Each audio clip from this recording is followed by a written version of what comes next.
Good day to you, one and all. It is I, Justin Hawkins, and this is Justin Hawkins Rides Again. Today is one of my favourite days. It's the comments day, wherein I'll regard your missives and I will try to react and answer questions and do all those things as honestly as I possibly can. If you do indeed decide to make the most of super thanks, then you'll be mentioned in the next episode. But I do urge you to ask questions and leave remarks, and I'll try and react and respond to everything. Right, let me get the guitar. Justin Hawkins rides again.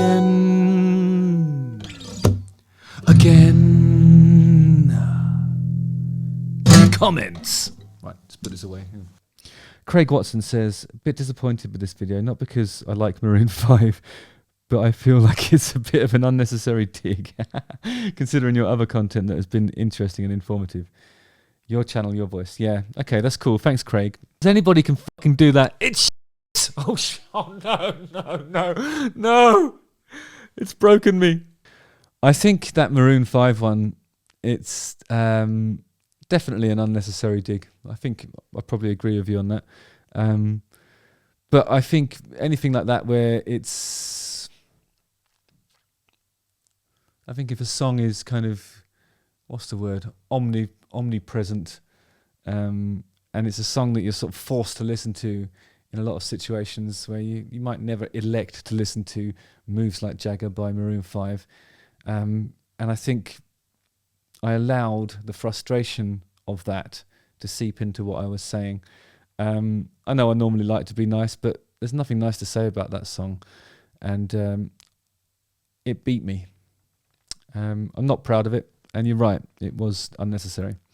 I will endeavour to try harder. Thanks, Craig. David Lowe's. Oh, okay, this is in reaction to the Bon Jovi one I did a few days ago. He says, yes, very kind considering John Bon Jovi has lashed out at rock group The Darkness, likening them to spoof group Spinal Tap. The singer said that he is always surprised that the band take themselves seriously. He thinks of them as only a fake glam rock band. He complained... I hate The Darkness. Fucking hate them. I don't understand it. I know they're huge, but I never really got it.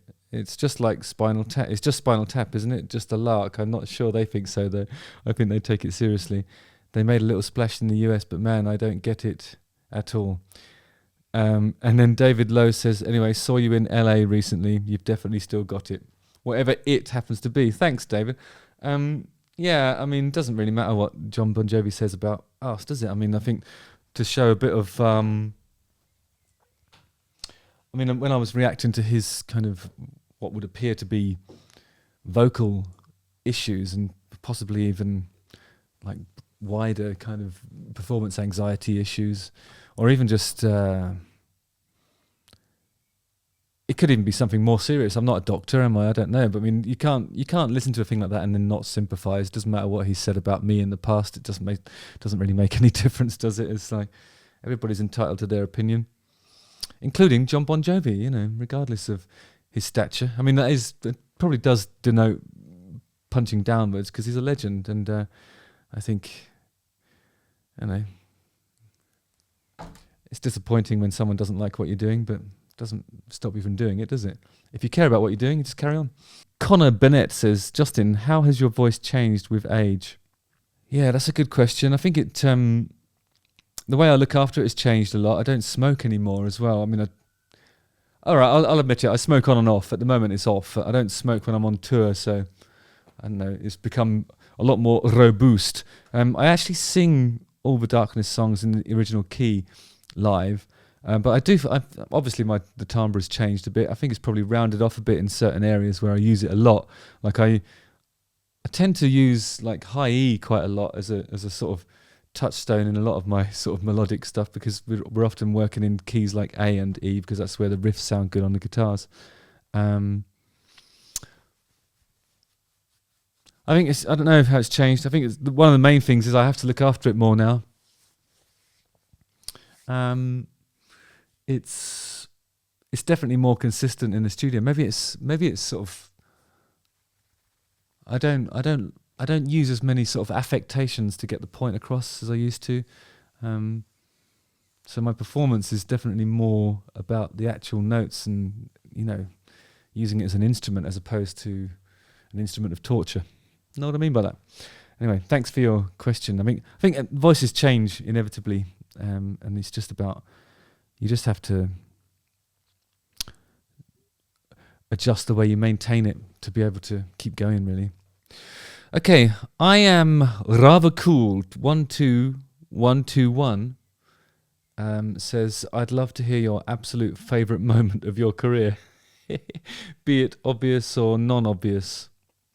Loving this YouTube malarkey too. Thank you, Justin. Well, thank you back. Also, thanks. You're welcome, and thank you.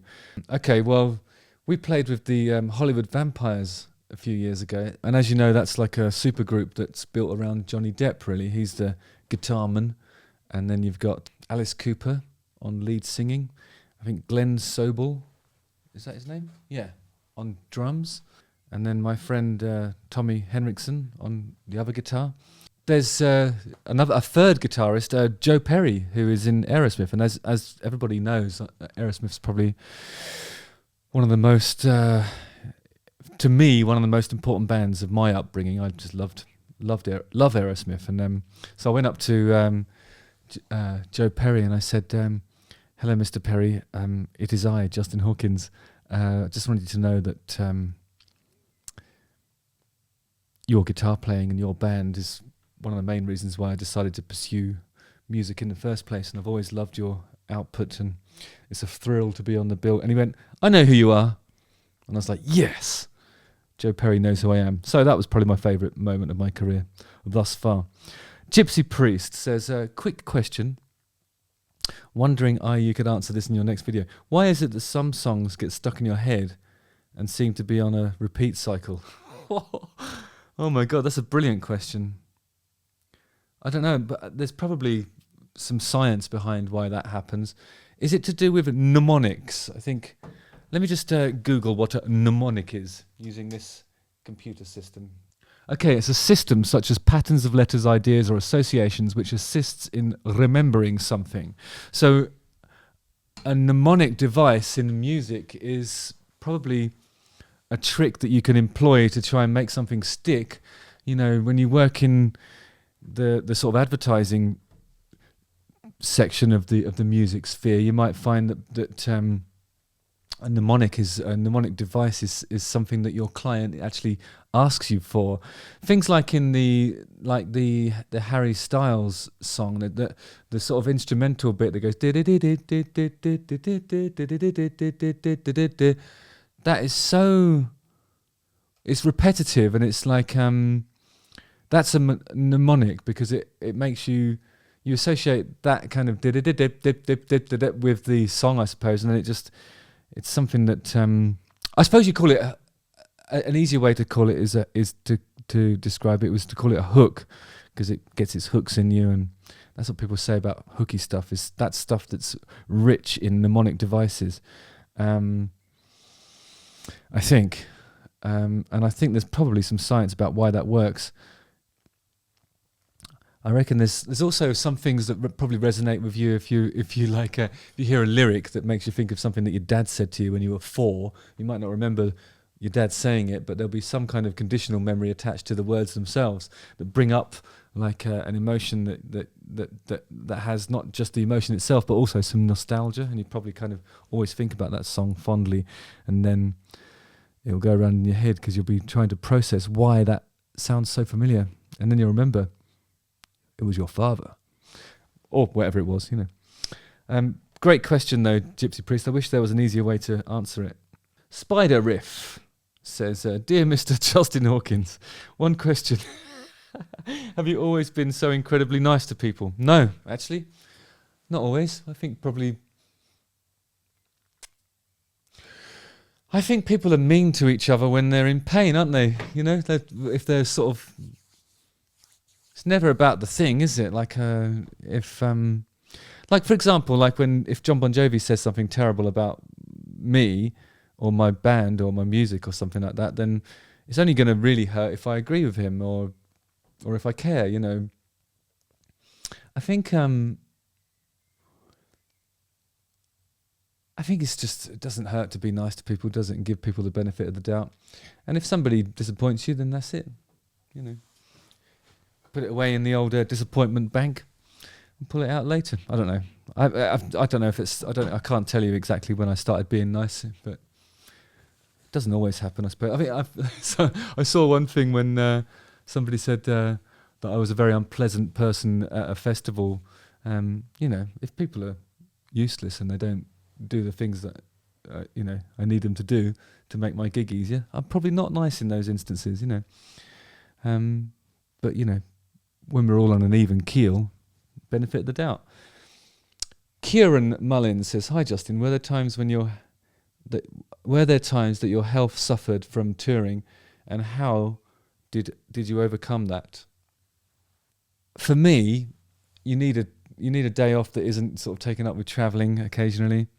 It's just rest, really. You just need to sleep in between gigs, and you're usually all right. Sometimes you get ill, and it's just as a byproduct of being in a room full of people who are shouting or screaming or singing or whatever, and then on a bus full of people. You're in close proximity with like 10 crew, 10 band and crew and driver, which is very unusual. Like when I'm at home, the only people I'm in close proximity to are my daughter and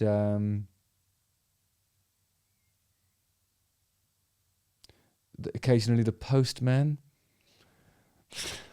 I don't know. I think that it's virally. I reckon there's probably much more potential for getting ill when you're on the road because you're just near people, and you know. It's very physical work if you do it properly. So that actually fills your lungs and keeps you going. Really, I think your immune system adjusts to it pretty quickly. But I would say, as long as there's enough rest opportunity, you're usually all right. Really. Good question though. Thanks for that. Fury's Forum says, my question would be how you and your brother made it all work after all these years. Some people get jealous, ego heavy, even some people just get bored. We've seen family bands like Oasis turn on each other time and time again, but you two still seem to love each other and music equally. Keep rocking. And then 2 of these guys, so that's cool. Yeah, I think even when there's not brothers and sisters and siblings and traditional kind of family dynamics, when you start up bands, you eventually develop those if you do enough work and you spend all that time traveling together and doing all that. But I think it just takes work and understanding, and I think also like the peril of nearly losing it is makes you realise how lucky you are to have it. I mean, we had a hiatus when we didn't like each other very much, and we missed each other, and now we're not going to let ourselves get into that position again. So my brother and I are actually super close, and it's more like the other people in the organisation see that as quite a sort of fearsome partnership, and would be very unwise to try and get in between us, which is something that used to happen in the olden days. You know, there'd be opportunities for even interviewers and things like that, people like that, to sort of try and drive a wedge between us just because it entertained them.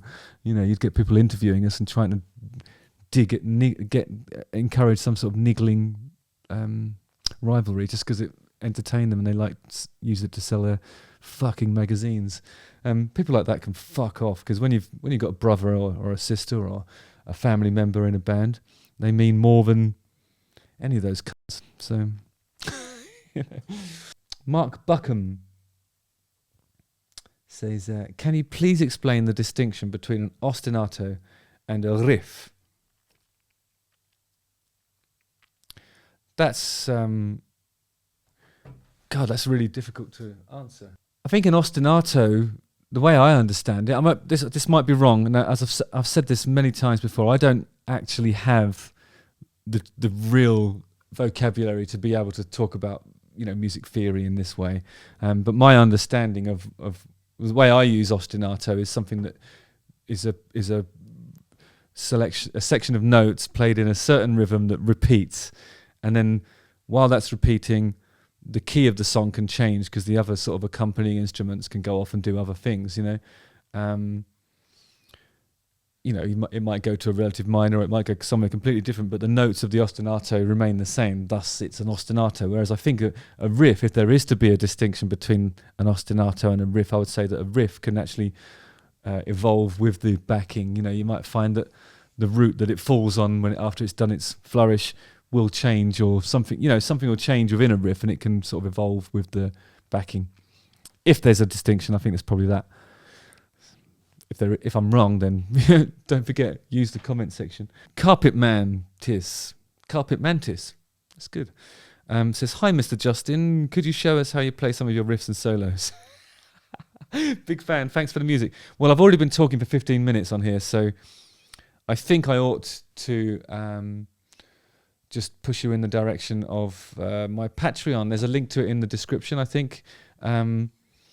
And therein I do lots of tutorials that talk about the way I play, and also the very specific parts that I play in Darkness songs and so on. So if you're interested in that stuff, head over there. Thanks a lot. Michael Dvetten says, who is this guy?